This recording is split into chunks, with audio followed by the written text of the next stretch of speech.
Welcome to the first episode of 98 News.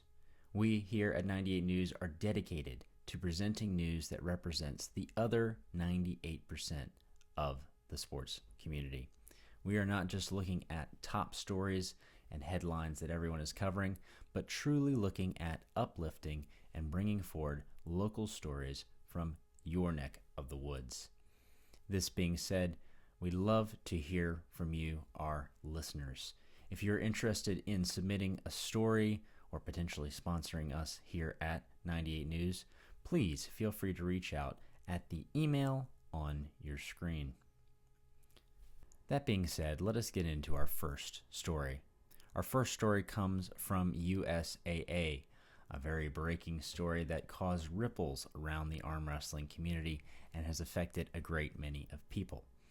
Now, we here at 98 News did our best to fact check as much of this information as possible, but of course, this is all alleged.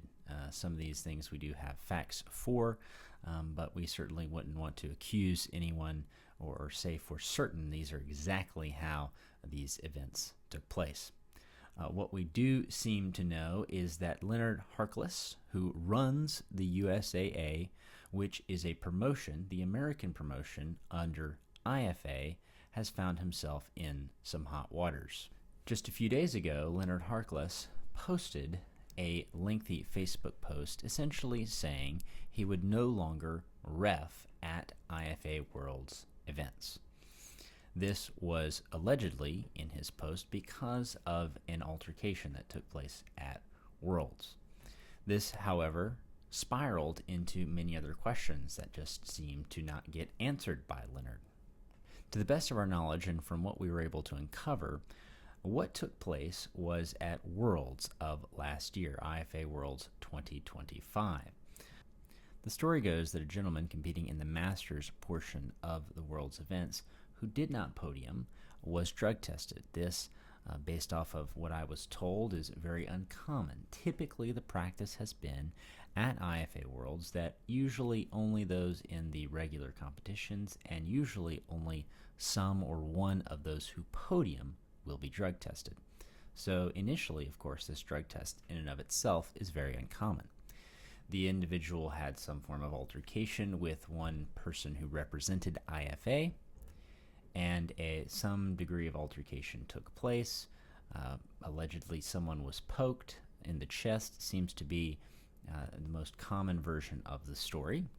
But the individual who was involved in the drug test and the altercation says the situation was handled, and from what I understand has come out and said that the issue was resolved to his satisfaction and didn't need to be addressed farther. Much time passed after this initial altercation. What happened in the background, and these are the events that seem to be quite fuzzy and we don't have a lot of information about, is some sort of communication took place between IFA and Leonard. Something along the lines of removing Leonard from some capacity within the organization. These details are very vague. We don't have a lot of information about them, but it seems that there's some bigger political underlying pieces at play here. Leonard was sent this communication. Supposedly it was an email. He intentionally did not respond to it. That's what I was told to me, supposedly. And he intentionally did not respond, and therefore the IFA removed him from some capacity in their organization. Supposedly, this removal in whatever capacity it was is what prompted the actual post on Facebook. It seems that Leonard was attempting to defame the IFA to save some of his face by seemingly standing up for this individual, while the individual never really wanted to be stood up for. There are a couple of reasons this is important. The first reason is for the individual himself, who failed this drug test and had basically just been flying under the radar, didn't want it to be brought up because that would besmirch his reputation and cost him opportunities, as well as all the promoters who had him at his events, many whom maybe didn't know or did know and just let it stay quiet. And that seems to be From what I've been told, somewhat of a common practice. If someone fails a drug test and is maybe banned in some capacity, we just like to keep things quiet. There's plenty of people in the arm wrestling world who use PEDs of various kinds for various reasons in various capacities, and that's somewhat of an accepted part of the sport, and so a lot of people just don't see it as a big deal. But because Leonard brought this to light, now it costs both that individual and these promoters potential opportunities, potential sponsorships, a big kerfluffle over what could have just been a quietly resolved and was seemingly a quietly resolved issue. That being said, it seems like the majority of individuals are strongly against this post from Leonard Harkless. It seems that it was very self-serving, considering he said he would no longer ref IFA Worlds, but would continue to ref his events, USAA events. This would be self-serving, and if you really cared about the integrity of the organization, it seems that most people would separate entirely.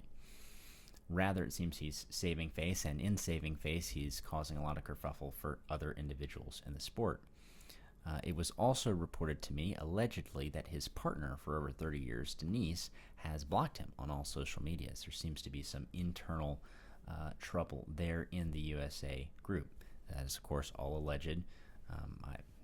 To whoever wishes to confirm that can confirm that, or whoever wishes to deny that can deny that.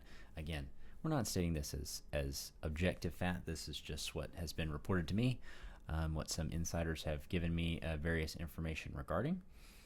And so we're not saying this, in any official capacity. The other potential big upheaval could be that IFA could potentially remove USAA as its American representative, and then there's potentially a power grab for quality organizations in the USAA in the U.S. to represent IFA. This could potentially be a big shift in American arm wrestling. But all that to say, this is a very deep rabbit hole. There's a lot of information here that's not public. Many people behind the scenes not really wanting to comment, not really wanting to make their names known. Completely understandable. We understand that here in the arm wrestling world. Drama is a tricky thing. But this is an important story, and it could have some larger impacts in American arm wrestling, and that's why I wanted to bring it forward to you today. That being said, on to our next story, which is also refereeing news. 98% Arm Wrestling, our parent organization here at 98, has announced its own internal refereeing program. This program will contain various elements that will offer, in our opinion, hopefully some of the highest quality refereeing training available today. There are many great referees who offer great refereeing training, but the trouble often comes in travel and transportation, having to partake in seminars at various events, traveling from state to state to even get at tournaments to referee at to gain experience. What this program seems to offer is, internally at least to 98, the refs who are going to be a part of 98 tournaments will have a certain degree of training from qualified refs that will build their skills on every possible rule set that doesn't require this travel. They can refresh the rules they already know, learn rules maybe they weren't as familiar with, learn techniques and tricks, all from the comfort of their own home to improve the quality of reffing, because of course we want good quality refs to keep everyone safe. That's not to say we don't need, of course, real life training at arm wrestling tournaments, and we don't need more senior refs to, of course, impart knowledge on to younger refs, but this program would be beneficial to younger and newer referees as well as old referees to continue to refine their knowledge and their skills, to continue to stay up to date and just refresh everyone's memory on good quality reffing to keep everyone safe. Now on to our next segment. We'll look at some tournament news. We have some exciting updates from 98 Golf. 98 Golf is moving forward with its first tournament. Forward, funny enough, the name Forward Golf 98 is hosting a 4-person scramble February 1st. February 1st in Clements, Florida at Clearbrook Golf and RV Resort. We hope if you're interested in golf, or even just supporting 98 and arm wrestling in general, you might consider stopping by if you're in the area. We're excited for this golfing franchise moving forward with some of the very first 98 branded golf tournaments, and also they are getting some wonderful sponsorship opportunities. Moving beyond that, we have February 21st. 98 Arm Wrestling, our headquarters, is hosting a Gold's Gym Arm Wrestling series at Capitol Heights. Next up, of course, is the flagship of 98 Arm Wrestling, which is 98% Winter Blast. 98% Winter Blast will be on March 28th, starting at 1 p.m. with some other festivities the night before, such as super matches at the Sheraton Bucks County Longhorn, there on Oxford Valley Road. This, of course, is the largest tournament in the nation and hopes to maintain that title. If you are an arm wrestler of any status, this is a must-attend tournament if you are available. The trophies and the overalls, announcements even just recently, just over $1,200 right and left for overall winners, with a very impressive trophy for the overall winners. That is very much something you should consider putting on your calendars.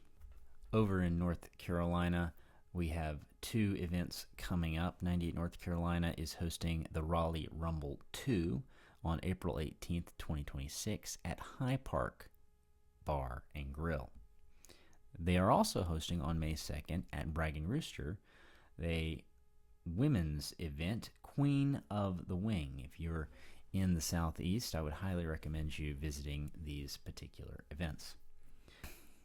Speaking of 98% North Carolina, we have our meme of the week with Alan Vaughn here on vacation. He says, with some friends and family.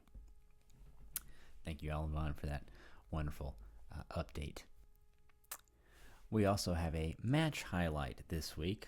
We would like to share with you Derek Doble versus David Nikabatsi, a right arm at 98 Dragon's Grip, which was January 10th. It was a war, and David won 3-2. Highly encourage you to take a look at that match and share with us what your thoughts on it are. Well, that is all the 98 news we have for this week. We hope you'll tune in for future episodes. And again, if you have any news you'd like to share with us, we are focused on 98 News. That is you, the people out there who love the sport, who aren't always on the main stage. Share with us super matches from your team. Shout out your teammates who work hard and are always grinding.